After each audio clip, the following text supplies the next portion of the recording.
Bonjour à toutes, j'espère que vous allez bien, que vous avez passé une bonne semaine. Je vous invite aujourd'hui à passer un petit peu de temps avec moi dans mon salon. En fait, j'aimerais partager avec vous au sujet de la paix. Comment est-ce que l'on peut trouver la paix dans cette saison compliquée? Je ne sais pas ce que tu vis au quotidien, mais je sais que ce que l'on entend, les nouvelles qui nous viennent d'un peu partout dans le monde ne sont pas forcément rassurantes. Rien qu'ici, par exemple, chez nous aux États-Unis, on nous parle de un mort toutes les 3 minutes à New York, les chiffres augmentent de façon exponentielle, la durée du confinement est rallongée, on a l'impression qu'on voit pas pour l'instant le bout du tunnel et la paix est difficile à installer dans notre cœur. La Bible nous parle de la paix. J'ai trouvé intéressant de regarder qu'en fait le mot peur ou crainte, on le trouve environ 200 fois dans la Bible. Certains disent jusqu'à 365 fois, ne craignez pas. Bon, selon les traductions, les chiffres changent. Mais en gros, en moyenne, 200 fois le mot peur ou crainte dans la Bible. Et par contre, le mot paix est dans les 300 fois. Plus de 300 fois. Encore une fois, c'est une question de moyenne, ça dépend des traductions. Mais le mot paix est plus employé que le mot peur dans la Bible. Et pourtant, parfois, la peur nous envahit comme des vagues, en fait, au milieu d'une tempête. Moi, j'aime bien visualiser mon cœur comme une barque, comme une coquille de noix. Quand j'étais petite, on chantait un chant comme ça. Comme une coquille de noix au milieu de la tempête. Et le défi est d'arriver à rester au calme, même si ta barque ou ton cœur est ballotté de toutes parts par la peur et par les craintes. La crainte, on peut garder sa barque à flot avec la paix. On va regarder ça ensemble et vous connaissez un petit peu le principe. Maintenant, je vais vous lancer des défis à la fin de la vidéo. J'aimerais bien que vous preniez votre Bible aussi ou quand vous regardez à nouveau cette vidéo en replay, que vous puissiez chercher les versets dans la Bible. Aujourd'hui, je vais vous faire travailler un petit peu avec moi. Donc bien sûr, si on commence à parler de la paix, la première notion importante à se souvenir, c'est que la paix, c'est un des fruits de l'esprit. Vous connaissez Galates 5:22, bien sûr, avec la liste des fruits de l'esprit. On a l'amour, la joie, la paix, la patience. Donc la paix, elle est listée ici. Ça veut dire que la paix, c'est un des fruits que le travail du Saint-Esprit dans notre cœur nous permet de porter. Donc on peut donner la paix, on peut la communiquer à l'extérieur. Ça, c'est important. Vous savez que la peur est contagieuse, mais la paix est aussi contagieuse et la joie est aussi contagieuse. Donc en fait, la paix, c'est quelque chose que l'on peut apporter à l'extérieur. Mais la paix, c'est pas juste un concept en fait. Quand je réfléchissais à mon petit temps avec vous, mesdames, aujourd'hui, je réfléchissais à cette notion de paix avec tout ce que ça représente. Par exemple, quand nos enfants étaient petits, donc vous savez, nos 5 fils, on les a eus en 6 ans et demi. Donc il y a eu des moments, c'était pas vraiment la paix à la maison. Hein. Pour moi, c'était les moments les plus difficiles quand je repense au fait que nos enfants ont grandi tous ensemble, beaucoup de joie autour de ça. Mais les moments qui me stressaient le plus, c'est quand ils se disputaient et quand ils criaient, quand ils se battaient en fait. Parce que comme c'était des gars en plus, ça bagarrait sec. Hein. Chez les Dufour, il y avait beaucoup de testostérone à la maison.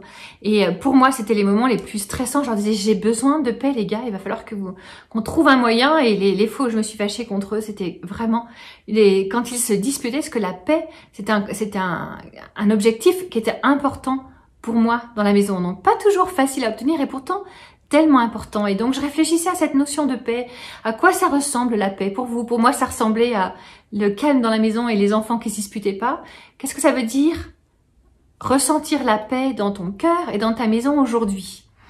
Et puis plus je réfléchissais à cela et que je me préparais pour partager ces quelques minutes avec vous, en fait, plus le Seigneur a travaillé dans mon cœur et en me disant, mais non, la paix, c'est pas un concept, Rachel. En fait, la paix, c'est une personne. Donc, je te donne la même phrase que le Seigneur me disait, mais non, la paix, c'est pas un concept. La paix, c'est une personne. Je voudrais vous inviter à lire avec moi le verset du jour pour nous, qui sera dans Ésaïe 9:5. Un enfant est né pour nous, un fils nous est donné. Il a reçu l'autorité d'un roi. On lui donne son nom, conseiller merveilleux, Dieu puissant, prince pour toujours. J'ai pris la version parole de vie. Et puis, prince de paix. On lui donne pour nom, prince de paix. C'est Jésus dont on parle ici, bien sûr. Un enfant nous est né, un fils nous est donné. C'est de Jésus dont il est question ici. C'est lui, le prince de paix. Si c'est Jésus, le prince de paix, alors pour que la paix s'installe de façon durable dans mon cœur, en fait, j'ai besoin d'avoir Jésus bien présent dans mon cœur. C'est lui qui va déposer cette paix, qui va l'ancrer de façon sereine et certaine et durable. Et puis si on reprend mon histoire de barque ou de petite coquille de noix, comme vous voulez, mais en fait, vous pouvez retourner à Jésus dans la tempête avec les disciples. Quand on a Jésus dans notre barque, alors il peut apaiser la tempête autour de nous et faire calmer le bruit des vagues et installer sa paix dans notre cœur, en fait. C'est sa présence qui va tout changer. Quand on invite le prince de paix dans notre cœur, en fait, on peut garder nos yeux fixés sur lui, placer notre confiance en lui et c'est ça qui va apporter la paix dont on a besoin. Cette relation avec Jésus que je vais vous challenger de développer pendant cette semaine, en fait, c'est elle qui nous amène la paix avec Dieu aussi. C'est parce que Christ a payé pour nous que nous sommes réconciliés avec le Père. Donc je vous invite à lire Romains chapitre 5, verset 1. Lisez-le, lisez ce verset, notez-le, et puis réfléchissez, méditez sur la paix que vous trouvez, parce que Jésus est dans votre cœur, dans votre relation avec Dieu le Père. Un autre verset que je voudrais que vous étudiez cette semaine, c'est Colossiens 3,15. Colossiens 3,15. Et ce verset va nous parle de la paix dans notre cœur en fait. Avec notre relation, grâce à notre relation avec Jésus, la paix dans notre cœur peut s'installer. Je vous en donne beaucoup à lire, je vous donne du travail cette semaine. Ensuite, allez lire Romains 14, 19, parce que la paix dans notre cœur avec Jésus peut nous aider à installer la paix dans nos relations autour de nous. Notre relation verticale avec Dieu en paix permet d'avoir des relations horizontales en paix. Romains 14, 19. Et puis ensuite, allez lire Jean 16, 33. Et vous verrez qu'avec le prince de paix dans notre cœur, on peut trouver la paix malgré nos circonstances. Bien sûr, on va vivre des choses compliquées. La vie n'est pas un long fleuve tranquille, mais avec le prince de paix dans nos vies, on peut vivre la paix dans nos circonstances. Et puis ensuite, allez lire Ésaïe 9, 6. Et vous verrez que Jésus nous parle aussi de la paix qui est éternelle. Donc, je voudrais vous lancer 2 défis aujourd'hui. 2 défis. Le premier, j'aimerais que vous invitiez le prince de paix dans votre quotidien de façon concrète.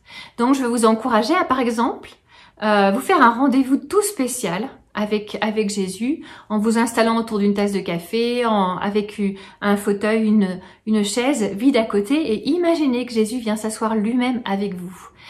Parlez-lui de vos soucis, etc. et demandez-lui qu'il vienne installer sa paix avec lui. Donc, sa paix avec lui dans votre cœur. Demandez-lui de venir s'installer dans votre cœur. Donc, imaginez un repas tout spécial, un rendez-vous tout spécial avec Jésus.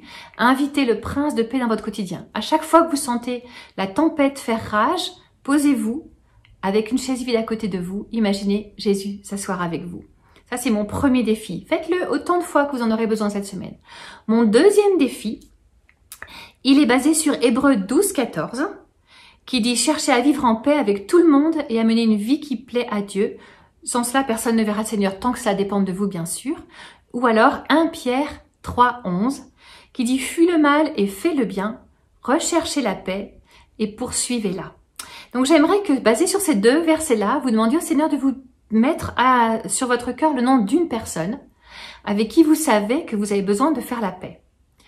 Une personne avec qui vous savez que vous avez besoin d'apaiser les choses, peut-être de demander pardon ou d'accorder le pardon.